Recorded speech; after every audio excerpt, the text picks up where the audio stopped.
दोस्तों, आज मैं जो कहानी सुनाने जा रही हूँ इसका नाम है अमर विश्वास और यह एक सत्य घटना है। इस कहानी को जो है जिन्होंने बताया है उन्हीं के शब्दों में मैं आपसे बता रही हूँ।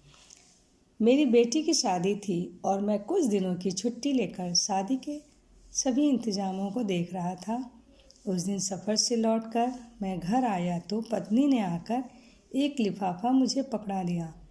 लिफाफा अनजाना था, लेकिन भेजने वाले का नाम देखकर मुझे एक आश्चर्य मिश्रित जिज्ञासा हुई। अमर विश्वास, एक ऐसा नाम जिसके मिले मुझे कई वर्ष बीत गए थे। मैंने लिफाफा खोला तो उसमें $1,00,000 का चेक और एक चिट्ठी थी। इतनी बड़ी राशि, वह भी मेरे नाम पर। मैंने जल्दी से चिट्ठी खोली और एक सांस में ही सारी चिट्ठी पढ़ डाली। पत्र किसी परी कथा की तरह मुझे अचंभित कर गया। लिखा था, आदरणीय सर, मैं एक छोटी सी भेंट आपको दे रहा हूँ। मुझे नहीं लगता कि आपको जो एहसान आपने किया है मैं उसका कभी भी कर्ज उतार पाऊँगा। यह उपहार मेरी अनदेखी बहन के लिए है। घर पर सभी को मेरा प्रणाम। आपका अमर।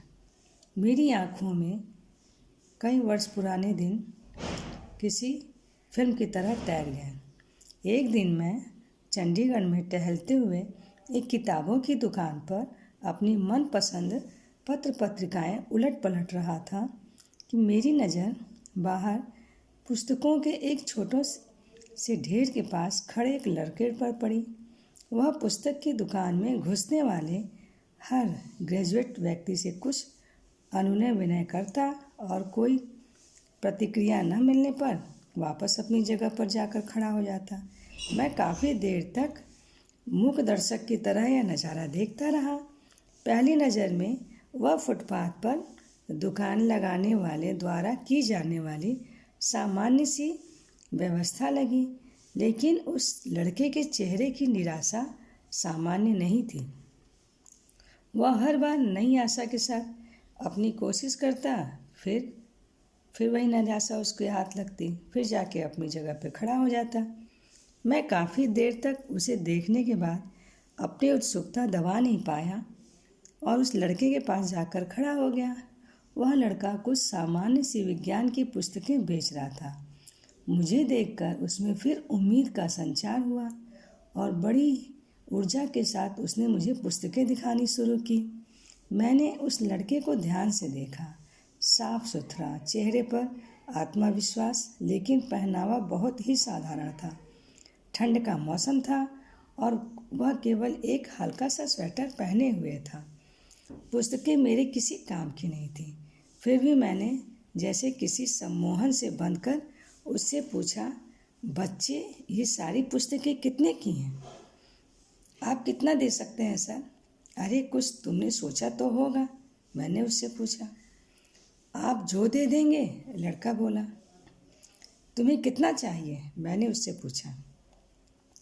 उस लड़के ने अब यह समझना शुरू कर दिया कि मैं अपना समय उसके साथ गुजार रहा हूँ।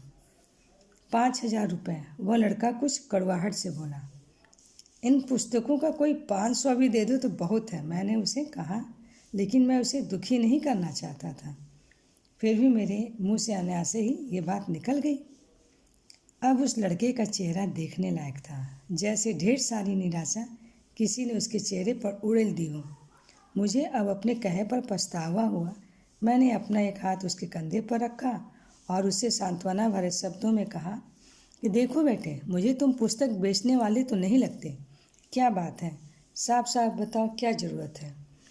वह लड़का तब जैसे फूट पड़ा। शायद काफ़ी समय से चलता हुआ निराशा का उतार चढ़ाव अब उसके बर्दाश्त के बाहर था। सर, मैं 10+2 कर चुका हूँ।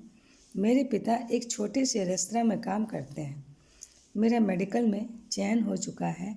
अब उसमें प्रवेश के लिए मुझे पैसों की ज़रूरत है। कुछ तो मेरे पिताजी देने के लिए तैयार हैं, पर सारा इंतजाम वे अभी नहीं कर सकते। लड़के ने एक ही सांस में बड़ी अच्छी अंग्रेजी में कहा। तुम्हारा नाम क्या है? मैंने मंत्रमुग्ध होकर पूछा। अमर विश्वास, उसने कहा। तुम विश्वास हो और दिल छोटा करते हो, कितना पैसा चाहिए? मैं उससे बोला, 5,000। अब की बार उसके स्वर में दीनता थे। अगर मैं तुम्हें रकम दे दूं तो मुझे वापस कर पाओगे?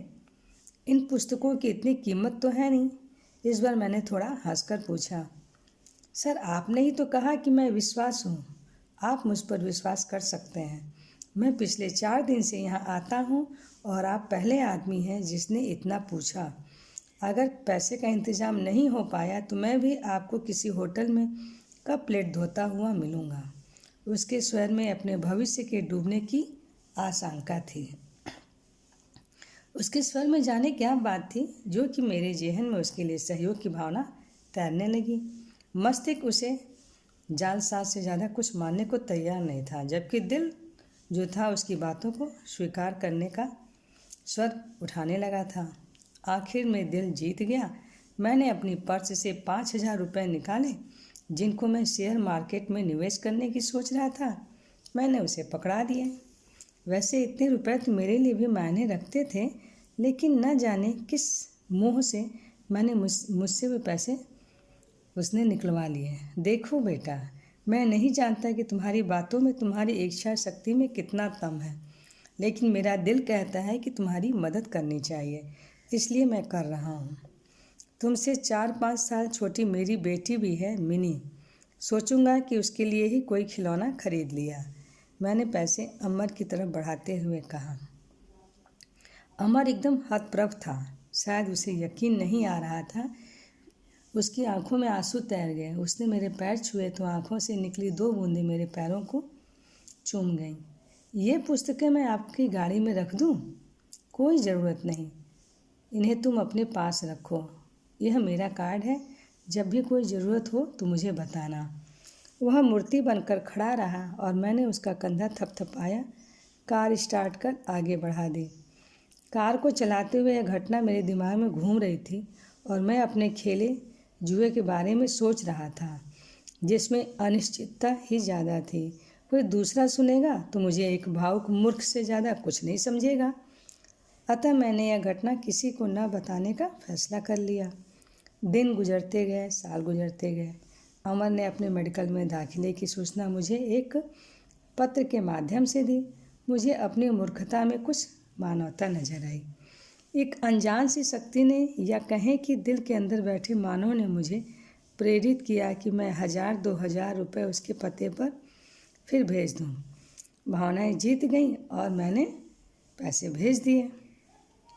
दिन हवा होते गए। उसका संक्षिप्त सा पत्र आता जिसमें 4 लाइनें होती, 2 मेरे लिए, एक अपनी पढ़ाई पर और एक मिनी के लिए, जिसे वह अपनी बहन बोलता था। मैं अपनी मूर्खता दोहराता और उसे भूल जाता। मैंने कभी चेष्टा भी नहीं की कि उसके पास जाकर मैं अपने पैसे का उपयोग देखूं। न कभी वह मेरे घर आया। कुछ साल तक यही क्रम चलता रहा। एक दिन उसका पत्र आया कि वह उच्च शिक्षा के लिए ऑस्ट्रेलिया जा रहा है। उसने छात्रवृत्ति के बारे में भी बताया था और एक लाइन मिनी के लिए लिखना वह अब भी नहीं भूला। मुझे अपनी उस मूर्खता पर दूसरी बार गर्व हुआ, बिना उस पत्र की सच्चाई जाने। समय पंख लगाकर उड़ता रहा। अमर ने अपनी शादी का कार्ड भेजा। वह शायद ऑस्ट्रेलिया में ही बसने के विचार में था। मिनी भी अपनी पढ़ाई पूरी कर चुकी थी। एक बड़े परिवार में उसका रिश्ता तय हुआ था। अब मुझे मिनी की शादी लड़के वालों के हैसियत के हिसाब से करनी थी। एक सरकारी नौकर होने का और अफसर होने का वही था। मेरे पास उतने पैसे नहीं थे कि मैं ढेर सारे पैसे खर्च कर सकूं। इसी उधेड़-बुन में मैं था तब तक यह चेक आ गया। मैं वापस अपनी दुनिया में लौट आया। मैंने अमर को एक बार फिर याद किया और मिनी की शादी का एक कार्ड अमर को भी भेज दिया। शादी की गहमा गहमी चल रही थी। मैं और मेरी पत्नी व्यवस्थाएं करने में व्यस्त थे और मिनी अपनी सहेलियों में। एक बड़ी सी गाड़ी पोर्च में आकर रुकी। एक संभ्रांत से शख्स के लिए ड्राइवर ने गाड़ी का गेट खोला तो उस शख्स के साथ उसकी पत्नी, जिसकी गोद में एक बच्चा था, गाड़ी से बाहर निकले। मैं अपने दरवाजे पर जाकर खड़ा हुआ तो लगा कि इस व्यक्ति को पहले भी कहीं देखा है। उसने आकर मेरी पत्नी और मेरे पैर छुए। सर, मैं अमर। वह बड़ी श्रद्धा से बोला। मेरी पत्नी अचंभित सी खड़ी थी। मैंने बड़े गर्व से उसे सीने से लगा लिया। उसका बेटा मेरी पत्नी की गोद में घर का सा अनुभव कर रहा था। मिनी अब भी संशय में थी। अमर अपने साथ ढेर सारे उपहार लेकर आया था। मिनी को उसने बड़ी आत्मीयता से गले लगाया। मिनी भाई पाकर बड़ी खुश थी। अमर शादी में एक बड़े भाई की रस्म हर तरह से निभाने में लगा रहा। उसने न तो कोई जिम्मेदारी मुझ पर डाली और न ही मेरे चाहते हुए भी मुझे एक भी पैसा खर्च करने दिया। उसके भारत प्रवास के दिन जैसे पंख लगाकर उड़ गया। इस बार अमर वह ऑस्ट्रेलिया वापस लौटा तो हवाई अड्डे पर उसको विदा करते हुए न केवल मेरी बल्कि मेरी पत्नी मिनी सभी की आंखें भीग गईं। हवाई जहाज़ ऊंचा और ऊंचा आकाश छूने चल दिया था और उसी के साथ जो है मेरा विश्वास भी आसमान छू रहा था।